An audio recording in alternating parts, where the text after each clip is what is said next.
오늘은 쳐다본즉 살리라 라고 하는 제목으로 말씀을 나누고자 합니다.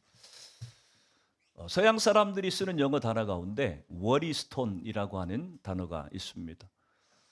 영어를 잘하고 못하고를 떠나가지고 이 워리스톤이라고 하는 단어가 해석을 하면은 걱정돌이라고 하는 그런 의미를 갖고 있습니다.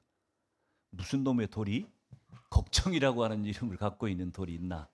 여러분 생각하실지 모르겠는데 서양 사람들이 마음 가운데 근심이 있거나 불안함 또 초조함들이 생길 때에 주머니 속에다가 민들민들한 맨들맨들한 납작한 조그만 돌을 하나 넣어 갖고 다니면서 이것을 만지면서 이 초조함을 달래는 그러기 위해서 만들어진 돌이라고 합니다.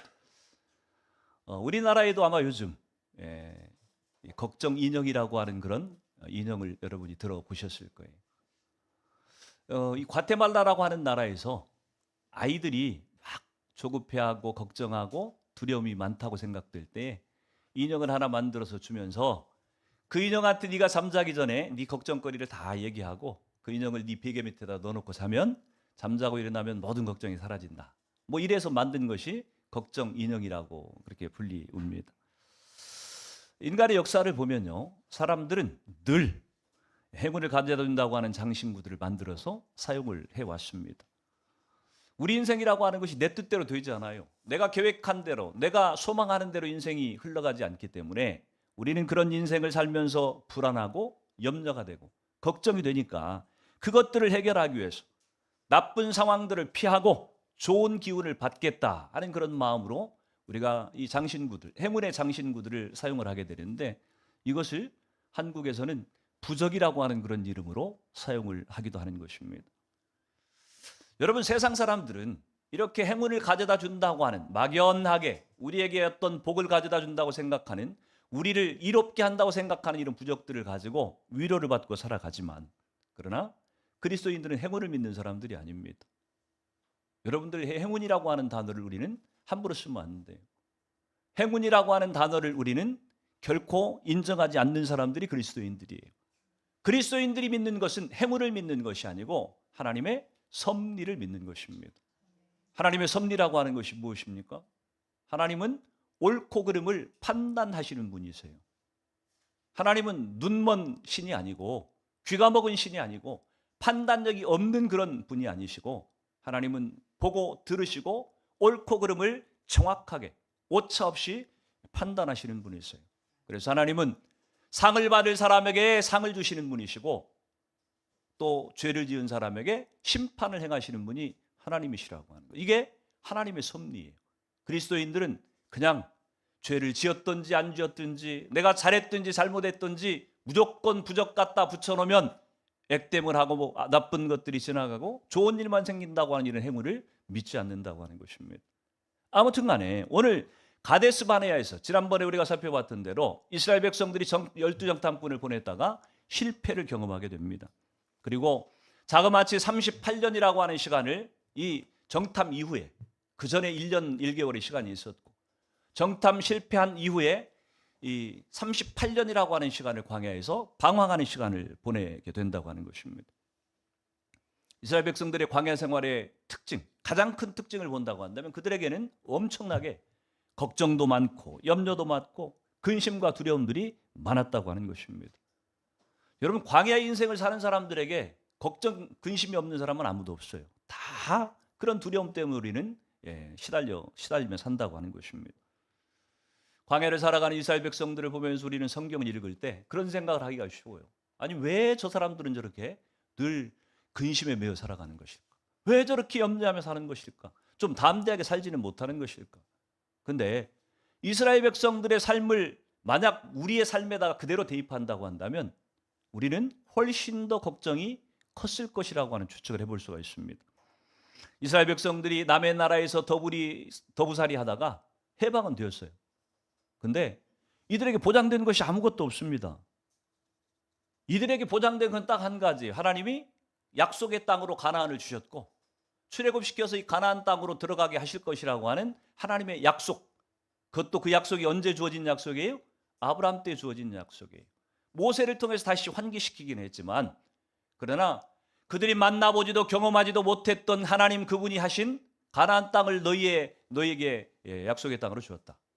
이것 외에는 이스라엘 사람들이 의지할 만한 보장된 어떤 것도 없었다고 하는 것입니다. 그래서 광야에서 이 40년 동안을 살아가면서 환경도 불편하고 생활도 넉넉하지 않았을 것이고 모든 것이 어렵고 힘든 그런 상황 가운데서 더더군다나 가나안 땅 정탐을 했더니 어땠어요? 자기들이 차지할 땅이 그렇게 만만한 땅이 아니었어요. 크고 장대한 족속들이 차지하고 있고 전쟁을 하면 자기들은 필시적으로 패할 수밖에 없을 것 같은. 여러분, 자기들이 들어가야 될 가나안 땅은, 약속의 땅은 그렇게 어렵고 힘든 땅이고 자기들은 광야에서 지금 38년 동안을 헤매고 있고, 여러분, 이런 상황을 만약 우리가 맞이했다고 한다면 우리는 이스라엘 백성들보다 훨씬 더 불평이 컸고 훨씬 더 원망이 강했으리라고 추측을 해볼 수가 있습니다.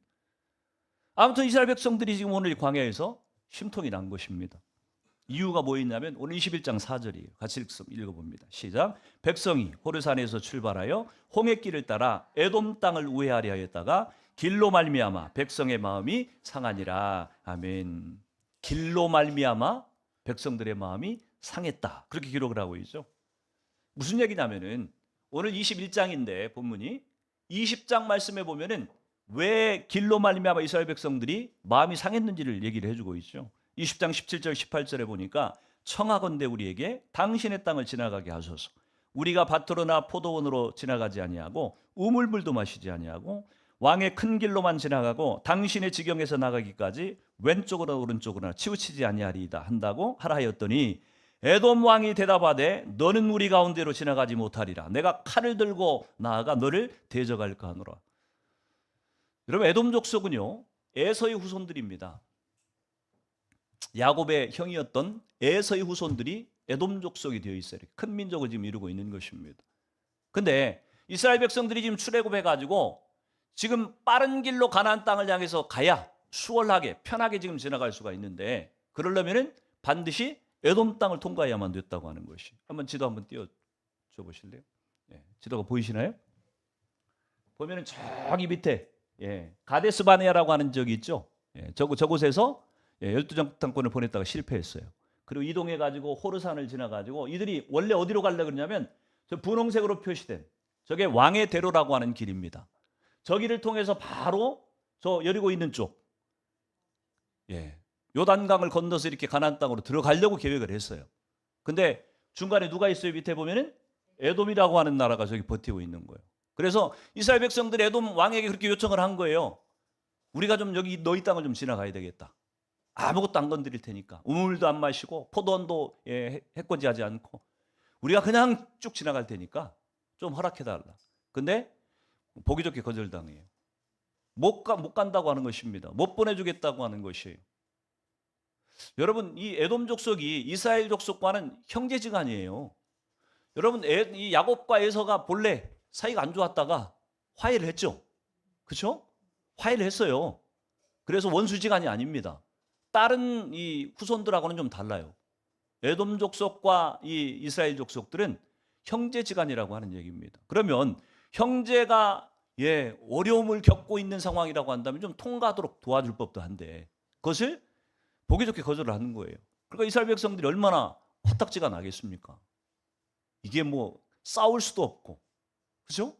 형제 족속인데 싸울 수도 없고, 보내달라고 하느니 보내주지는 않고, 그래서 왕의 대로로 가면은 금방 갈 수 있는데, 편하게 갈 수 있는데 사막으로 삥 돌아서 가야만 됐어요. 훨씬 더 시간이 많이 걸리고 힘든 그런 시간을 보내야만 됐다고 하는 얘기입니다. 이스라엘 백성들이 화가 날만해요, 안 날만해요?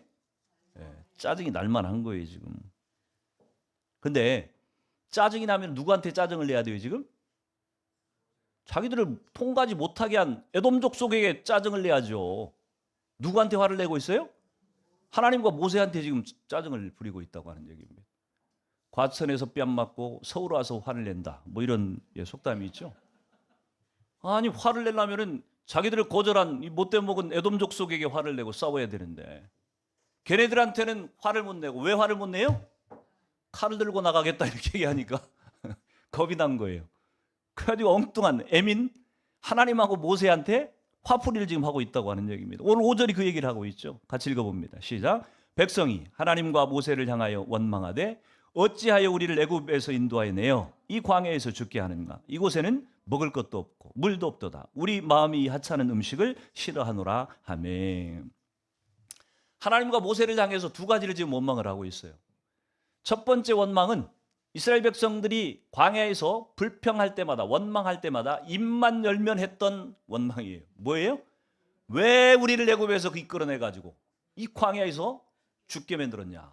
첫 번째, 이거는 뭐 시도 때도 없이 했던 원망이에요.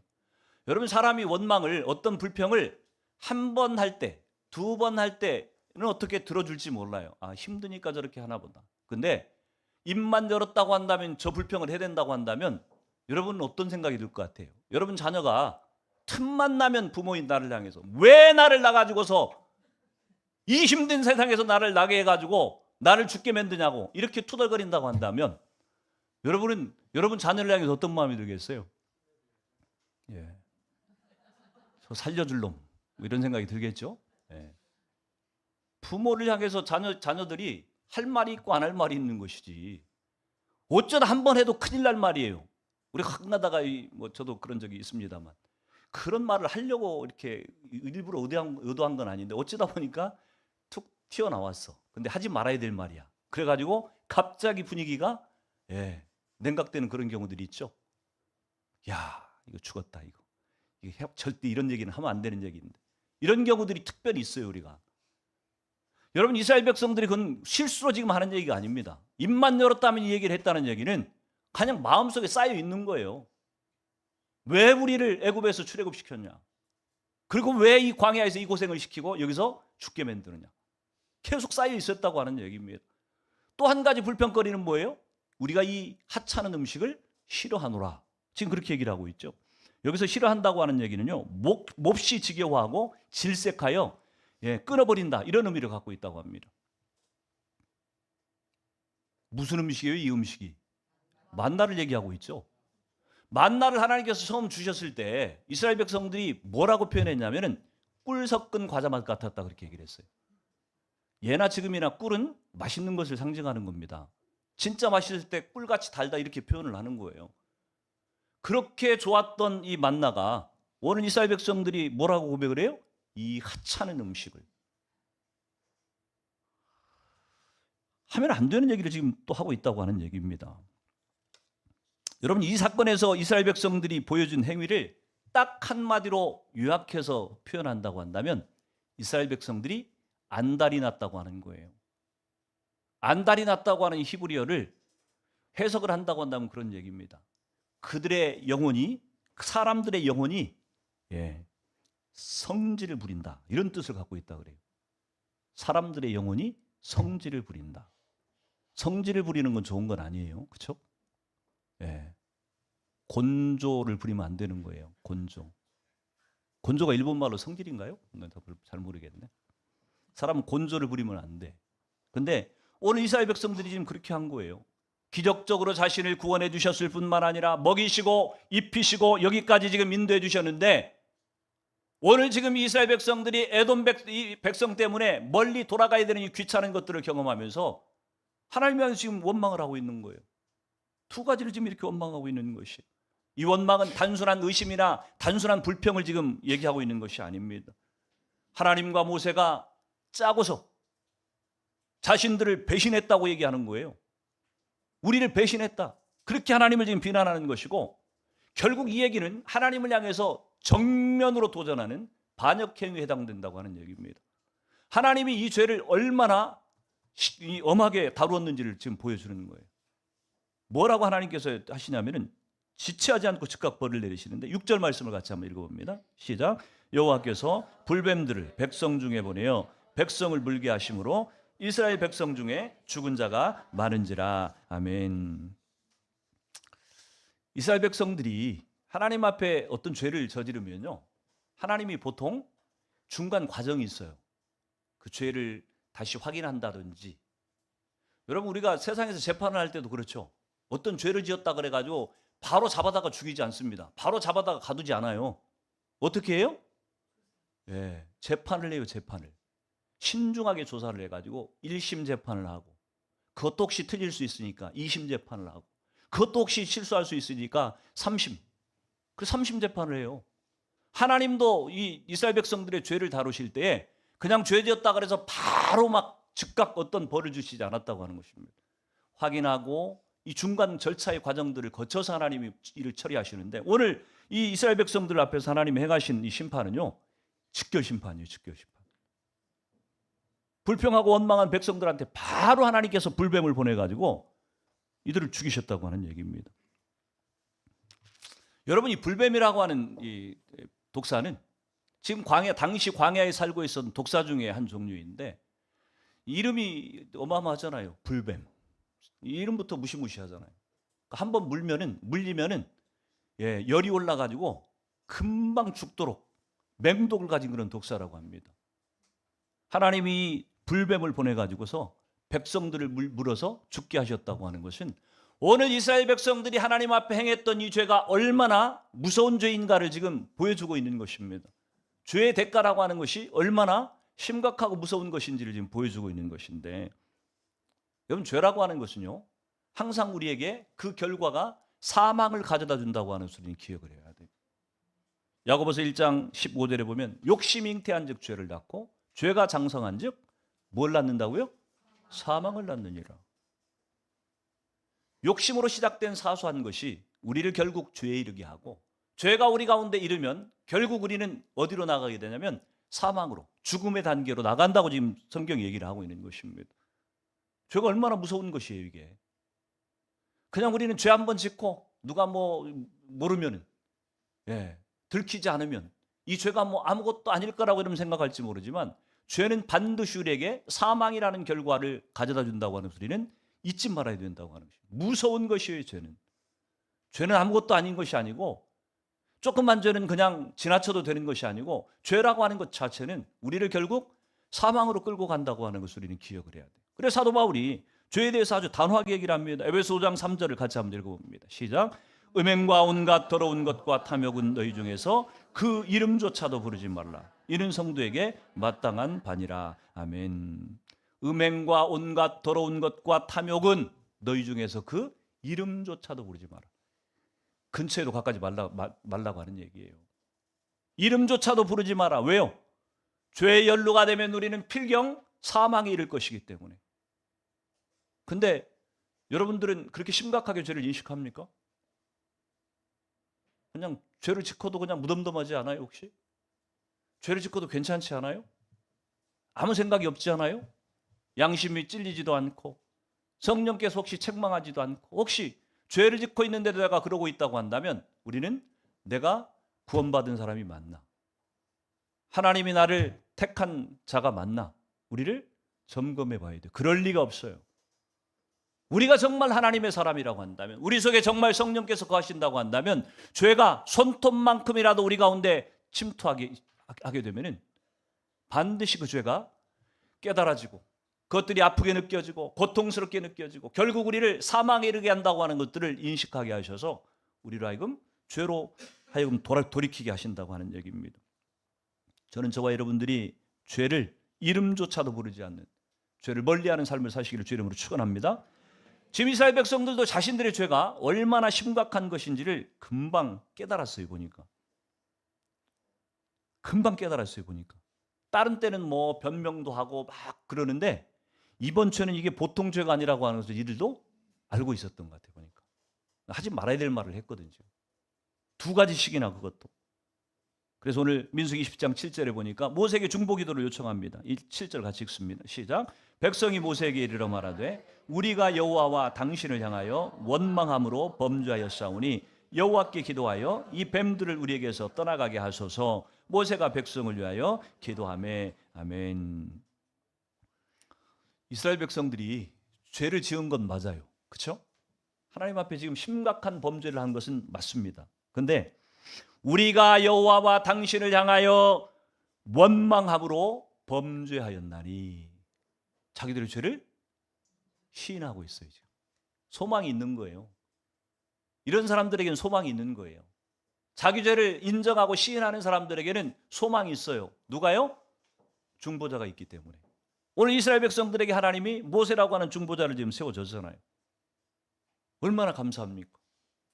죄를 지었을 때, 실수했을 때에 그 죄를 시인하면은 우리에게 있는 중보자 되신 그분이 우리의 죄를 대신해서 기도해 주시고, 그래서 우리 죄가 용서받을 그런 기회가 주어진다고 하는 것입니다. 이스라엘 백성들에게 모세가 중보자였다고 한다면 지금 저와 여러분에게는 누가 중보자이십니까? 예수 그리스도께서 중보자이신 거예요. 그래서 우리가 실수할 때, 죄를 지었을 때, 힘들고 어려운 그런 순간이 왔을 때에 예수 그리스도, 중보자 되신 예수님께 우리가 기도하면 그분이 하나님께 기도하셔서 우리를 살려줄 기회를 주신다고 하는 얘기입니다. 요한일서 2장 1절에 보니까 그렇게 얘기를 해요. 나의 자녀들아, 내가 이것을 너희에게 쓰면 너희로 죄를 범하지 않게 하려 함이라. 만일 누가 죄를 범하여도 아버지 앞에서 우리에게 대언자가 있으니 곧 의로우신 예수 그리스도시라. 예수 그리스도께서 우리가 죄를 지었을 때 대신 하나님 앞에 우리 죄를 용서해 달라고 중보하시는 분이 계시다고 하는 얘기입니다. 오늘날로 친다고 한다면 변호자예요, 변호자. 여러분, 변호사를 왜 씁니까? 변호사는요, 자기에게 사건을 의뢰한 의뢰인에게요, 의뢰인이 어떤 상황 가운데 있다고 할지라도 그 사람 편에서 가지고 변호해 주는 사람이 변호사예요. 드라마나 이런 데 보면은 분명히 의뢰인이 나쁜 어떤 그런 것들을 갖고 있어도 변호사는 의뢰인 편을 들어서 변호를 합니다. 그렇죠? 근데 하물며 오늘 이스라엘 백성들처럼 내가 여호와와 당신을 향해서 범죄하였습니다, 이렇게 시인하는 사람에게는 예수님께서 우리의 대언자가 되어주시고 우리의 변호사가 되어주셔서 하나님 앞에 우리 죄를 대변하신다고 하는 얘기입니다. 그러니 우리에게 이 대변자가 있다고 하면서 얼마나 감사한 일인지 몰라요. 이스라엘 백성들에게 모세라고 하는 중재자가 없었다고 한다면 이스라엘은 소망이 없는 거예요. 지금 이스라엘에게 모세를 중재자로 주셔가지고 그 백성을 사랑하셨던 것처럼 하나님은 우리에게 예수 그리스도라고 하는 중재자를 보내셔서 힘들고 어려울 때마다 우리를 돕는 자로 그분을 세우셨다고 하는 것이, 모세가 기도했더니 하나님께서 바로 해결책을 주세요. 오늘 2장 8절 9절을 같이 읽습니다. 시작. 여호와께서 모세에게 이르시되 불뱀을 만들어 장대 위에 매달아라. 물린 자마다 그것을 보면 살리라. 모세가 놋뱀을 만들어 장대 위에 다니 뱀에게 물린 자가 놋뱀을 쳐다본즉 못 살더라. 아멘. 하나님의 처방이 참 신기하죠. 불뱀에 물려서 지금 죽게 되었는데 뱀을 만들어서 장대 위에 매달라고 하는 거예요. 그리고 그것을 쳐다보면 산대. 하나님의 처방이 참 묘하잖아요. 아니, 뱀에 물려서 죽었으면은 뱀에 뭐 해독을 하는 뭐 무슨 그런 상징을 하는 그런 물건을 매달아서 달고서 그걸 쳐다보면 산다, 이렇게 얘기하면은 좀 쉽게 와닿을 거 아니에요. 뱀 독을 뭐 없애는 뭐 그런 게 있습니까? 예를 들어서 뭐 감자가 뭐 뱀독에 유혹하다 그러면 뱀에 물려가지고 죽게 생겼으면 감자를 매달아서 달아놓고 야 그걸 쳐다보면 산다? 이렇게 얘기하면 쉽게 이해가 되고 납득이 되고 받아들일 것 같은데, 아니 뱀에 물려서 죽게 되었는데 똑같은 뱀을 매달아 놓고서 그 쳐다보면 산대. 묘한 처방 아니에요 이게? 하나님의 처방이라고 하는 게 참 묘하지 않습니까? 심판의 상징물을 가지고 구원의 도구로 하나님께서 쓰고 계신다고 하는 얘기입니다.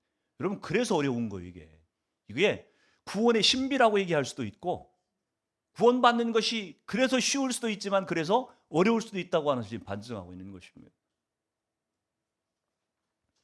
요한복음 3장에 보면은 니고데모라고 하는 나이 많은 사람이 어느 날 예수님을 밤에 찾아갔어요. 밤 늦은 시간에, 사람들이 안 보는 시간에 찾아가서 질문했어요. 어떻게 해야 내가 하나님 나라에 들어갈 수 있습니까? 어떻게 하면 내가 구원받을 수 있습니까? 그렇게 묻는 거예요. 예수님께서 거듭나야, 하나님 나라에 들어가려면 거듭나야 하나님 나라에 들어갈 수 있다, 이렇게 얘기를 했어요. 니고데모가 뭔 말인지 이해를 못합니다. 예수님께서 니고데모한테 그렇게 얘기를 해요. 요한복음 3장 12절 14절에 보니까 내가 땅의 일을 말하여도 너희가 믿지 아니하거든 하물며 하늘의 일을 말하면 어떻게 믿겠느냐. 하늘에서 내려온 자 곧 인자 외에는 하늘에 올라간 자가 없느니라. 모세가 광야에서 뱀을 든 것 같이 인자도 들려하리니. 니고데모에게 네가 거듭나야 하나님 나라에 들어갈 수 있다, 이렇게 말씀을 하셨는데 예수님께서 대답을 또 그렇게 하시는 거예요. 근데 네가 그 거듭나는 방법이 무엇이냐면은 모세가 광야에서 장대에다가 매달았던 그 뱀을 쳐다보면 살았던 것처럼 인자가 매달릴 때 그 인자를 쳐다보는 자에게 구원이 임할 것이다, 이 얘기를 지금 하고 있는 겁니다. 니고데모가 이 말을 이해합니까 못합니까? 전혀 알아듣지 못해요. 거듭난다고 하는 게 도대체 무엇입니까? 내가 나이 80인데 다시 어머니 뱃속에 들어갔다 나올 수도 없고 어떻게 해야 내가 거듭나는 것입니까? 여러분, 구원이라고 하는 것은요, 가장 쉬운 것 같지만 가장 어려운 것일 수도 있어요. 왜 그래요? 장대에다가 뱀에 물려가지고서 죽는 사람에게 다른 해독약을 달아놓고서 쳐다보라고 하면 사람들이 쉽게 받아들인다니까요. 근데 그게 아니고 똑같은 뱀을 매달아 놓고서 쳐다봐야만 된다 그래요. 여러분, 예수 그리스도의 십자가는요, 수치스러운 것입니다. 어제 대학교 우리 소명의 사모의 그 친구들, 제가 졸업한 같은 무역과 커플이었잖아요, 저희가. 그래서 같이 알아요. 그러니까 다 같은 학년이었으니까. 저는 복학해서 87년도에 복학을 했고 바로 신입생들이었고 같이 다녔는데 어제 4명의 이제 그 자매들이 자꾸 대학교 때를 생각하니까 자꾸 애들이거든요. 애들이었었거든요. 근데 34년 만에 만났어요. 제가 34년 만에 봤으니까 계속 저는 애들이에요, 애들. 얘네들도 저를 형, 오빠 이렇게 불러요, 저를. 목사님이라고 부를까요? 이렇게 얘기하는데 아니요, 됐어, 그냥 불러. 오래간만에 들으니까 좋더라고요. 오빠라는 소리를 오래간만에 들으니까. 대현이 형 이렇게 부르니까 갑자기 젊어지는 것 같아요. 34년 만에 만났어요. 만나가지고 우리 교회를 왔는데 교회에서 여기 와가 본당을 보고서 참 편안하게 리모델 인테리어를 잘했네요. 이러면서 사진을 찍는다 그러는데 여기를 향해서 찍었을 것 같아요? 아니요, 다 안 믿는 애들이에요. 저기서 사진을 찍었어요. 트리가 예쁘다 그러면서 저기 사진을 찍었어요. 그리고 사랑방을 보여준다고 가서 문을 열었는데 이 친구들이 뭐라 그런 줄 아세요? 무섭다. 뭐가 무서웠을까요? 가시면류관 씌워진 십자가를 보면서 무섭다는 거예요. 여러분, 무섭습니까? 우리는 안 무섭잖아요. 우리는 가시면류관 씌워진 십자가를 보면서 우리는 무서워하지 않아요. 너무 친근하고 우리는 너무 마음이 따뜻해지죠. 예수님의 보혈을 나를 구원하시는 분, 우리 이렇게 생각하는데 무섭대요. 왜요? 다 불교 신자고 다 예수 안 믿는 사람들이거든요. 여러분, 우리가 구원을 받는다고 하는 것이, 예수의 십자가를 우리가 믿고 받아들인다고 하는 것이 단순하고 쉬운 일인 것 같지만, 누구나 할 수 있는 것 같지만 누구나 할 수 있는 게 아니에요. 이게 구원을 아무나 받는 게 아니라니까요. 세상 천지가 교회고 길만 나가면은 전도지 뿌리면서 예수 믿으라고 오라고 얘기하는 것 같으니까 누구나 다 쉽게 예수를 믿을 수 있을 것 같죠? 아니요. 이유가 뭔지 아십니까? 만약 그것을 세상 사람들이 관심을 가질 만한, 좋아할 만한, 받아들일 만한 그런 도구를 가지고 우리를 구원하겠다고 했다면 사람들이 금방 믿고 따라왔을 것이에요. 야, 돈 10억만 준비해와라. 그러면 우리는요, 평생 동안 몸이 부서져라 이래가지고 10억 벌어가지고 천국행 티켓을 살 것이에요. 그렇죠? 만약에 선행을 해가지고서 구원을 받을 수도 이렇게 얘기했다고 한다면 사람들은 만사를 제쳐놓고 선행했을 것이에요. 세상의 모든 종교가 여러분 그리스도인들보다도 훨씬 더 착하게 살려고 노력해요. 그거 아십니까? 예수 믿는 사람들은 이미 구원받았다고 생각을 하기 때문에 선행을 별로 안 하는 경향이 있어요. 이게 착하게 살려고 하는 노력을 별로 안 하는 경향이 있습니다. 잘못된 거예요, 분명히. 근데 오히려 예수를 안 믿는 사람들, 다른 종교를 갖고 있는 사람들은요, 어떻게든 착하게 살려고 하고 어떻게든 좋은 일 하려고 하고 어떻게든 선행하려고 하고 우리보다 더 노력해요. 왜? 그래야만 구원에 가까운 것 같으니까. 그런 사람들의 눈에는요, 십자가 위에 달린 예수님을 바라보면 구원 얻는다고 하는 것이 말도 안 되는 소리로 여겨지는 거예요. 뱀에 물려서 죽게 생겼는데 똑같은 뱀을 장대에 만들어 놓고 쳐다봐라. 더 고통스러운 거예요. 더 트라우마를 키우는 거라고 생각할 거예요, 아마. 뱀에 물려 죽게 생겼는데 또 뱀을 쳐다봐? 나 싫어. 안 해. 왜? 세상 사람들이 십자가의 예수님을 받아들이지 않으려고 하는 그런 이유라고 하는 것입니다.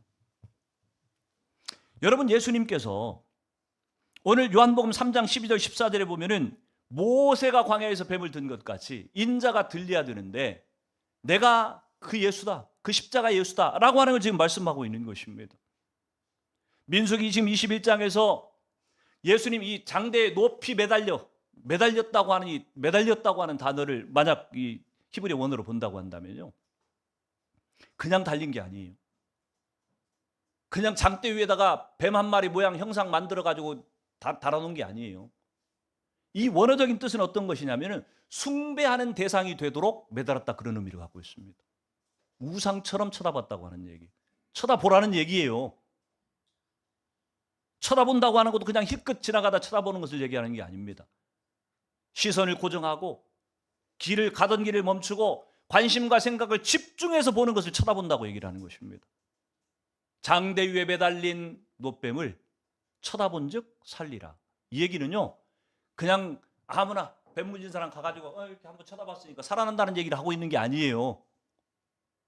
거기에 마음과 생각을 집중해서, 그렇지, 살아계신 하나님께서 약속하신 것이기 때문에 내가 믿음을 가지고 나를 살리실 것이라고 하는 믿음을 가지고, 그래, 쳐다보면 산다고 했으니까 나는 쳐다보리라. 여러분, 그런 결단을 가지고 장대를 쳐다보는 사람에게 사는 생명이 주어진다고 얘기하는 것이지, 그냥 힐끗 쳐다보는 것을 얘기하는 게 아니에요. 마찬가지예요. 예수를 믿는다고 하는 것도 마찬가지입니다. 그냥 건성으로, 형식적으로, 습관적으로 그냥 예수 믿겠다고 하는 영접 기도를 했다고 해서 구원을 받는 게 아니고, 오늘 장대 위에 달린 뱀을 마음과 생각을 집중해서 쳐다보고 믿고 의지했다고 하는 것처럼, 오늘도 이 십자가 예수님 우리가 그렇게 믿을 때에 우리에게 구원이 임한다고 지금 얘기를 해주고 있는 것이. 예수님은 지금 이 니고데모와의 대화를 통해서 우리에게 구원에 대해서 지금 말씀을 해주고 싶은 것인데, 인자도 그렇게 매달리게 될 것이고 그 매달린 인자를 바라보는 자마다 구원 얻을 것이다. 이 얘기를 통해 가지고 결국 요한복음 3장 16절 그 유명한 말씀 우리 가운데 주시는 거예요. 하나님이 세상을 이처럼 사랑하사 독생자를 주셨으니 이는 저를 믿는 자마다 멸망하지 않고 영생을 얻게 하려 하십니다. 여러분, 요한복음 3장 16절이 여기서 나온 말씀이에요. 지금 결국 놋뱀이 상징하는 것은 무엇입니까? 예수 그리스도의 십자가를 상징하는 것이. 놋뱀을 쳐다본다고 하는 것은 무슨 의미예요? 그 예수님을 하나님께서 나를 구원의 방식으로 주셨다고 하는 것을 믿고 받아들이고 인정하고 그 예수님을 나의 주님으로 영접하는 것. 이것이 예수 믿는다고 하는 것의 의미라고 하는 얘기입니다. 참 신기한 일이잖아요. 구약의 한 이야기가 수세기가 지난 후에 우리를 구원하시는 방식으로 예수님이 쓰고 계시다고 하는 것. 참 놀랍지 않습니까? 수세기 전에 있었던 놋뱀의 사건이 오늘날 예수님의 십자가의 사건으로 이어지고 있다고 하는 것. 그래서 우리는요, 구약의 성도들이 예수님의 옛자도 모르고 예수님의 성탄절도 그때는 없었어요. 이 땅에 오시기 전이니까. 근데 어떻게 구약의 백성들이 예수님 믿고 구원을 받았냔 말이에요. 이 놋뱀 속에 뭐가 숨겨져 있어요? 예수님의 십자가가 숨겨져 있는 거예요. 예수님이라고 하는 분은 직접 이 땅에 아직 오시지 않았지만 구약의 모든 성도들도 똑같이 십자가의 예수님을 바라보고 구원 얻은 것이. 사랑하는 성도 여러분, 뱀에 물린 사람들이 오늘 놋뱀을 쳐다본다고 하는 것은 결코 쉬운 일이 아니었어요. 그러나 그것들을 쳐다볼 마음을 주시고 그런 은혜를 부어주신 분이 누구예요? 하나님이 그 일을 우리에게 행하시는 것이. 그래서 우리는 구원이 축복인 것입니다. 하나님의 은혜일 수밖에 없는 것이. 왜 다른 수많은 사람이 한 34년쯤 지났으면 저는 그 중에 한 명쯤은 혹시 교회 나가지 않을까? 안 나가요. 쉬운 게 아니라니까요. 이게 34년쯤 지났으면, 아니 그 중에 만났던 사람 가운데 한 사람쯤 예수 믿을 것 같은데 한 사람도 안 믿는다니까요. 왜 믿어야 되는지를 몰라요. 지금 그 필요를 몰라요. 근데 저와 여러분이 그 예수님이 믿어졌고 그 예수님을 나의 하나님으로 섬기고 이렇게 예배하고 있다고 하는 것은요, 신비 중에 신비고 기적 중에 기적이에요. 우리는 구원을 생각할 때마다 그래서 늘 감사해야 되는 이유가 바로 거기에 있는 것입니다. 이게 그냥 뭐 내가 믿어보겠다고 해서 믿어진 것도 아니고요. 내가 잘 해보겠다 그래가지고 이 구원이 주어진 것도 아니에요. 하나님 우리에게 선물로 주시는 것이에요. 어쩌다가 우리에게 이 구원의 소리가 깨달아지게 하시고 믿어지고 받아지게 하셔서 어떻게 예수님을 내가 믿고 이 자리에 설 수 있을까? 여러분, 예수님을 믿지 않는 사람들에게는요, 소망이 없어요. 소망이. 제가 요즘 이제 믿지 않는 사람들을 배드민턴 치면서 이제 주로 만나고, 어제 이제 이 친구들을 만나고 보면서 공통점을 발견한 게 뭐냐면요, 진짜 예수 안 믿는 사람들은요, 소망이 없어요. 소망이. 이들의 소망은 뭔지 아십니까? 술 한 잔 먹는 거. 어떻게 하면 술자리 만들어 가지고 먹느냐, 이거밖에 없어요. 한번 보세요. 어떻게 하면은 좋은 데 가서 구경 한번 하고 올까? 어떻게 하면 뭐 재밌는 소리 가서 한번 듣고 올까? 이런 거밖에 없어요. 아무것도 없어요. 아무것도. 근데 예수 믿는 저와 여러분들에게는 분명한 소망이 있잖아요. 그렇죠? 우리는 그냥 너무 좋잖아요. 이게 안 좋아요? 막 너무 좋잖아요. 이게 그냥 예수님 믿는다는 것만 생각해도 막 너무 막 행복하지 않아요. 이게? 근데 그들은 그렇게 열심히 사는데, 그렇게 뭘 하면서 열심히 사는데 소망이 없다니까요. 무엇을 위해서 인생을 살고 있는지를 몰라요. 무엇 때문에 살아가야 되는지를 모른다니까요. 희망이 없어. 희망이. 그렇게 이 세상을 희망 없이 소망 없이 살다가 끝도 뭐예요? 네, 지옥이에요. 지옥. 그게 얼마나 불쌍한 사람들이, 얼마나 불행한 삶을 살고 있냔 말이에요. 근데 상대적으로 저와 여러분 얼마나 복된 삶을 살고 있냔 말이에요. 그러니 우리가 우리 자신도 그 하나님을 향해서 감사해야 될 일이지만, 그 소망 없는 사람들을 향해서 우리는 불쌍히 여기는 마음을 가져야 되는 거예요. 겉으로 그냥 잘 입고 잘 먹고 잘 번드르르하게 살고 있는 것 같으니까 인생 잘 살고 있는 것이 아니고요, 가장 비참한 인생을 살고 있는 것입니다. 그들에게 우리가 믿고 있는 우리의 소망이 되신 예수 그리스도 이분을 전하는 삶을 산다고 하는 것은요, 우리의 사명이고 우리가 해야 될 가장 복된 일이라고 하는 것을 여러분은 믿으셔야만 된다고 하는 것이. 구원의 소리는 예나 지금이나 변함이 없습니다. 쳐다본다고 하는 것, 믿는다고 하는 것은 내가 의지하고 있는 생각과 방법을 내려놓고 하나님의 방법을 받아들이겠다고 결단하는 것, 그것이 그 결단하는 사람에게 구원이 주어지는 것이고 하나님의 백성이 되는 축복을 약속하셨다고 하는 것입니다. 매달린 것은 예수님의 선택이셨어요. 그러나 쳐다보는 것은 누구의 몫이에요?